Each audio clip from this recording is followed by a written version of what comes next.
Presidente, buenos días a los y las asambleístas que se han dado quórum en este pleno. De la misma forma, qué gusto poder compartir comisión general con el doctor Santiago Basabe.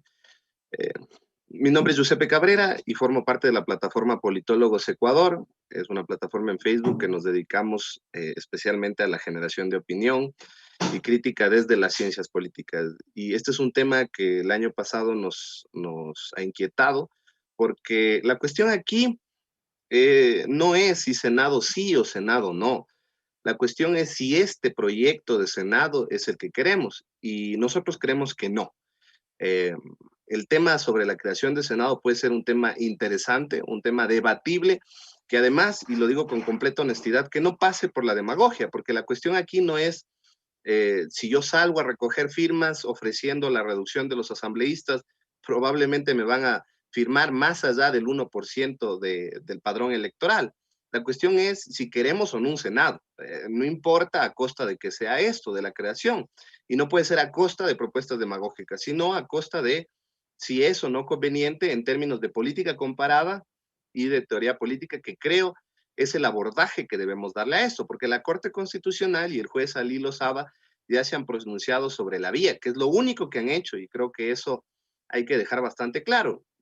La Corte Constitucional y el juez ponente de ninguna forma están diciendo que es bueno o no tener un Senado. Lo único que en lo cual se pronuncian es sobre la vía, que es la reforma parcial, que deberá ser refrendado a través de un referéndum o una consulta popular en las urnas por los ecuatorianos. Nosotros no nos vamos a dar nuestro criterio respecto a los otros dos puntos de la reforma parcial, que es la eliminación del Consejo de Participación Ciudadana y la autonomía de la Fiscalía, sino exclusivamente sobre el tema del Senado, que es el tema que nos compete por la área de nuestra incidencia. Y el primer tema que a nosotros nos preocupa es un tema que no se debate porque creo yo que pasa precisamente desapercibido, porque no hay voces que clamen por esto, y es el requisito de los 35 años. Eh, en verdad, el promedio de edad de los candidatos por organización política en las elecciones de 2017, todavía no hemos levantado las elecciones de 2021, rondaba en los 41 años y hasta un tope de los 54 años. Significa que en las listas nacionales me estoy refiriendo. Eso significa que ningún partido en realidad tenía candidatos menores a 35 años, y la Asamblea en su constitución actual tiene una constitución menor al 5% de asambleístas que tienen menos de 35 años.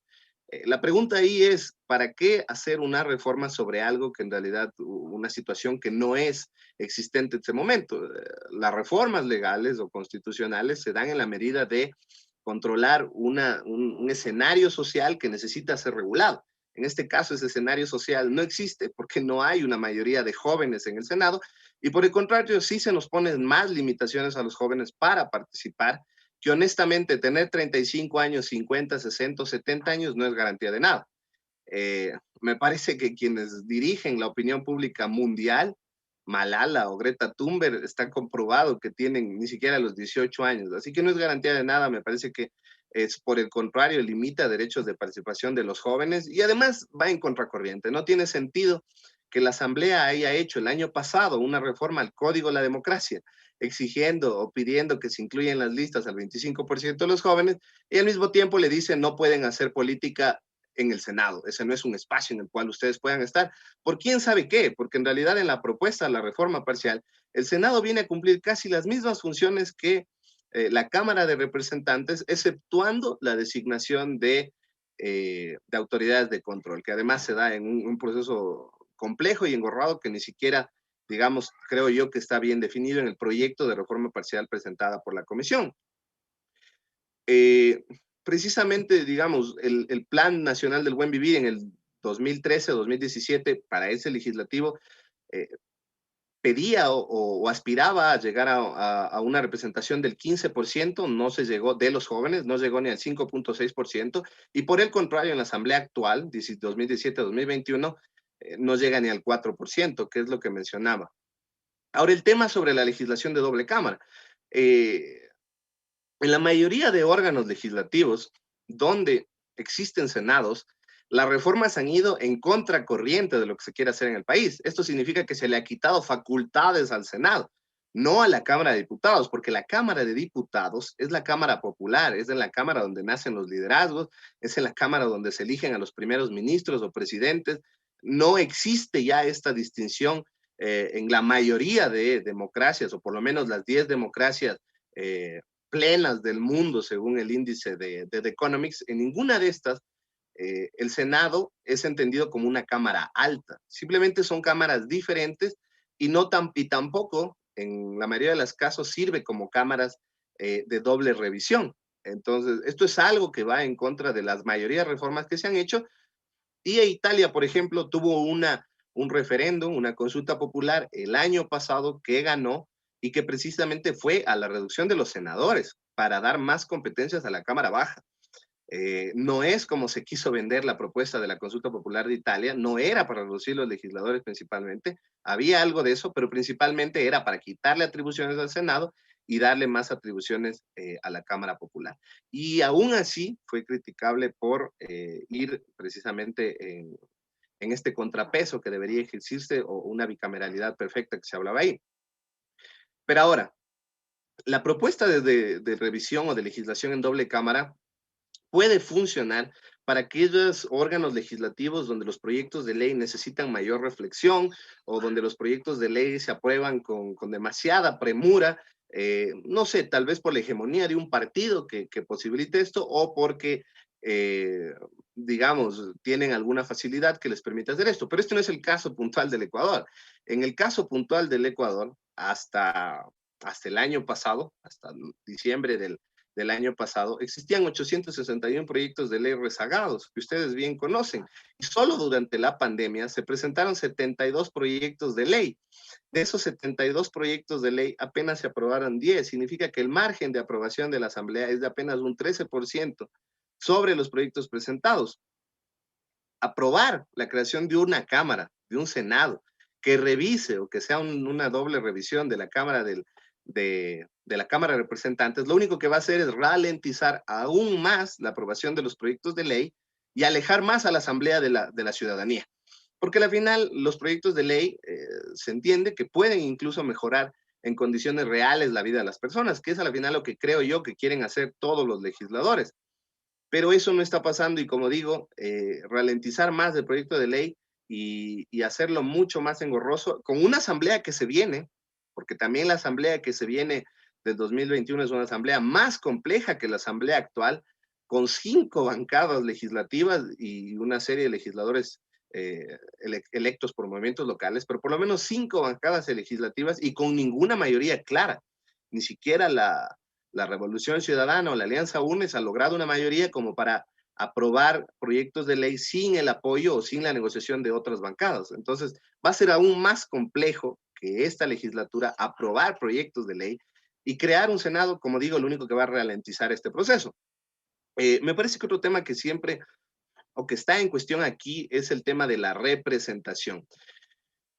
Si nosotros tomamos datos, más allá de la bulla o del ruido que se puede generar en Twitter o en las redes sociales o incluso en medios de comunicación que no hacen una investigación correcta antes de publicar sus estudios, es el hecho de que tenemos muchos legisladores. Eso es una mentira porque Ecuador se encuentra, de hecho, casi al final de la tabla en relación de legisladores en función de cada millón de habitantes. Si tomamos el caso de, por ejemplo, Uruguay, que es uno de los órganos legislativos que mejor funcionan en América Latina junto con Costa Rica, tenemos que ellos tienen cerca de 37 legisladores por cada millón de habitantes, teniendo una Cámara de 129 legisladores, pero una población de apenas 3 millones de habitantes.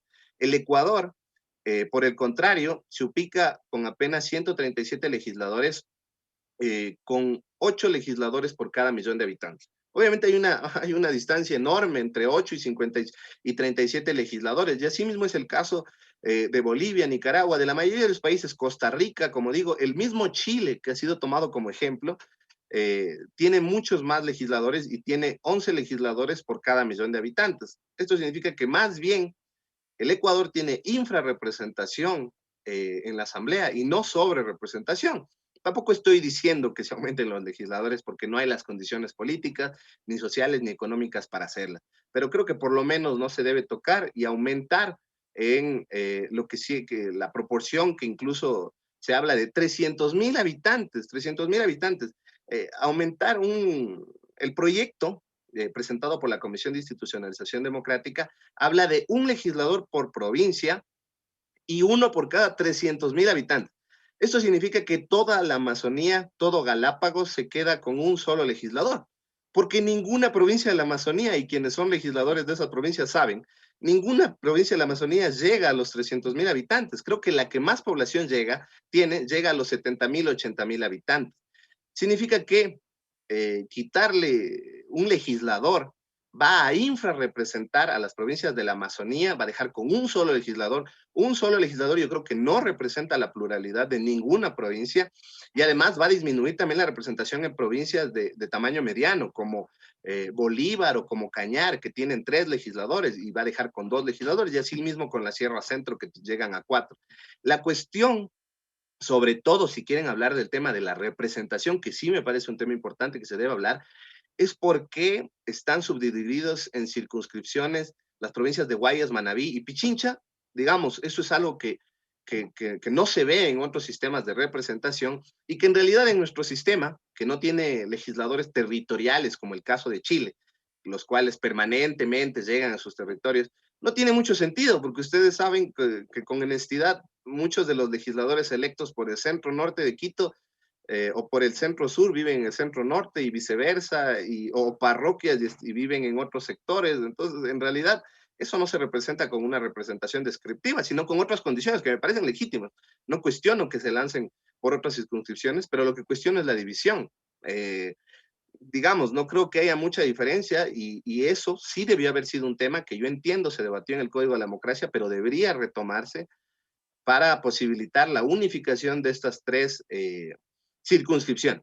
Es ahí donde, por ejemplo, hablamos de legisladores que van de los 12 hasta los 20 legisladores electos, y son ellos los legisladores que en todo caso, digamos, pueden ser revisados en razón de su proporción poblacional, eh, pero obviamente, como digo, sin afectar sobre todo a las provincias pequeñas, que siempre además se quedan a la espera de que sus temas sean incluidos en su agenda. En realidad nuestra asamblea no termina funcionando como un órgano territorial y esa es, por ejemplo, una de las razones de creación del Senado, y es que el Senado está creado para, especialmente, no siempre, pero especialmente para unificar en un solo Estado-nación a las federaciones. El caso de España, por ejemplo, que tiene varias comunidades y que se encuentran en el Senado estas diferentes comunidades en representación equitativa, porque esa es la propuesta del Senado, que ya no sea en proporción de su población, tal cual como pasa en Estados Unidos o en España, sino en función únicamente de, por ejemplo, 1 o 2 senadores por provincia, independientemente de su población. Pero ese no es el caso del Ecuador, porque el Ecuador, su división política, no está dividido, digamos, es un Estado plurinacional unitario, pero sus plurinacionalidades, que son especialmente de los pueblos y nacionalidades indígenas, montubios y afrodescendientes, no se corresponden con las divisiones políticas de las provincias. Digamos, las comunidades indígenas de la Amazonía no están esparcidas o no están concentradas en una sola provincia, sino que están divididas en varias provincias.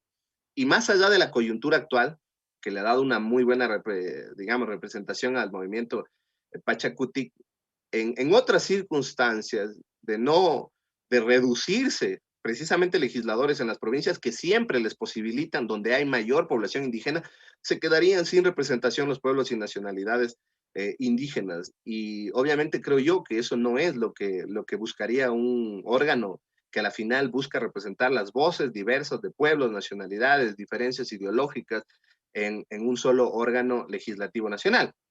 Eh, digamos, esos son algunos de los temas que principalmente nos llaman la atención. Lo que sí quisiera también rescatar es algunos temas que yo tengo señalado.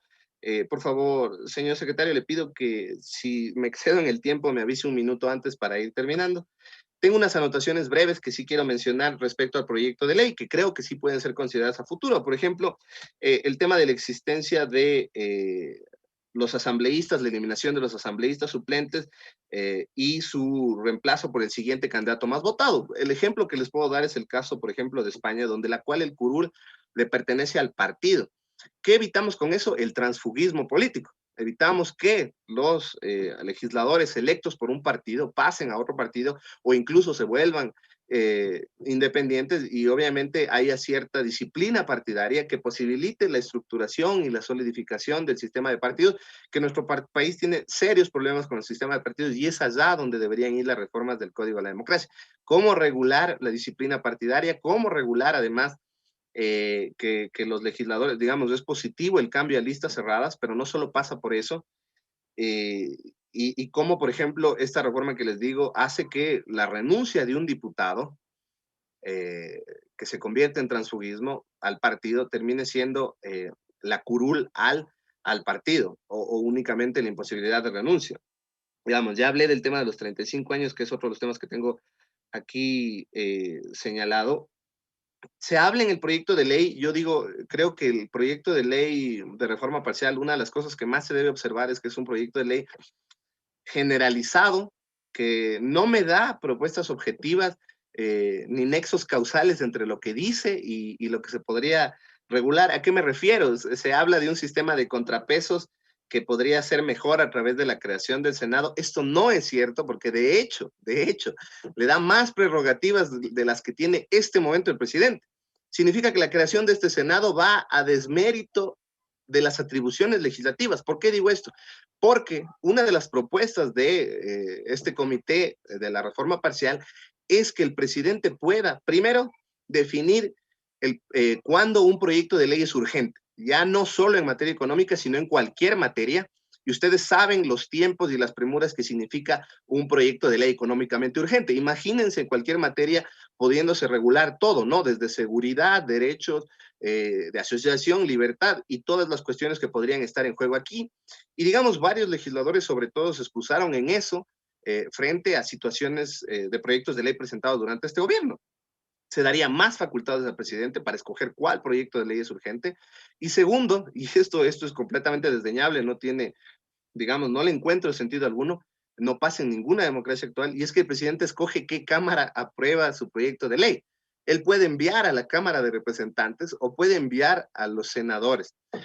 Si los senadores van a ser 30 y la Cámara de Representantes 97, según el proyecto de reforma parcial, ¿dónde creen ustedes que va a ser mucho más fácil hacer procesos de negociación política o Doctor, incluso con todo comedimiento le pedimos, si es tan gentil, puede ir concluyendo su intervención en mérito al tiempo y a las intervenciones que están previstas, por favor. listo, le agradezco mucho. Solo para concluir, únicamente creemos que el proyecto de ley no representa realmente una garantía en derechos de participación, porque limita, como hemos dicho, a las provincias, no asegura que vaya a haber mejor revisión de leyes, va a ralentizar las leyes, y por el contrario tampoco mejora la calidad legislativa, porque escoger el Senado no necesariamente significa que vamos a tener de repente mejores senadores, sino como nosotros coincidimos con la perspectiva que presentaba el doctor Basabe, que la mejor legislatura pasa por legisladores que hagan carrera política. Esto significa legisladores que se puedan, que se elimine la prohibición de la doble reelección solo para legisladores. Hay cuestiones principales por qué las autoridades ejecutivas no pueden reelegir, pero los legisladores puedan reelegirse para mejorar su calidad legislativa y efectivamente tener mejores proyectos de ley y mejores legisladores. Muchísimas gracias, señor presidente y señores y señoras asambleístas.